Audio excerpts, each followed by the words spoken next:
આર્થિક બાબતો માટે આમ તો દરેકે દરેક દિશાનું મહત્ત્વ છે, પણ સ્પેસિફિક જ્યારે વાત કરીએ ત્યારે ઈશાન દિશા, ઉત્તર દિશા, અગ્નિ દિશા, દક્ષિણ દિશા અને વાયવ્ય દિશા બહુ જ મહત્ત્વની દિશાઓ છે.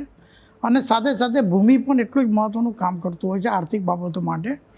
જો તમારે આર્થિક સમૃદ્ધિ જોઈતી હોય તો સારી ભૂમિ ઉપર તમારો વસવાટ કરવો અતિશય જરૂરિયાત હોય છે.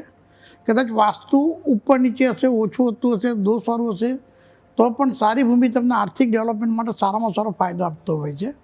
અને અતિ ઝડપથી આર્થિક સમૃદ્ધિ પ્રાપ્ત કરવી હોય તો મારા વર્ષોનો અનુભવ અને એના આધારે અભ્યાસના આધારે કહીશ, અગ્નિ દિશા અને દક્ષિણ દિશાનું વાસ્તુ તમે જેટલું સારામાં સારું સાચો એટલું ઝડપથી તમારું આર્થિક પ્રગતિ થતી હોય છે.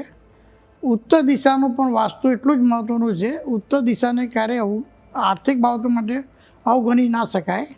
અને વાયવ્ય દિશાનું પણ વાસ્તુ એટલું જ મહત્ત્વનું છે કે આ પાંચેય દિશાઓ અને ભૂમિ આર્થિક પ્રગતિ, આર્થિક ઉન્નતિ માટે અતિશય મહત્ત્વનું છે. ધંધાકીય સ્તર ઉપર, રેસિડન્સ ઉપર કે કોઈપણ જગ્યા પર આર્થિક પ્રગતિ મેળવી હોય તો આ વસ્તુનું વાસ્તુની દિશામાં ધ્યાન રાખવું જરૂરી છે.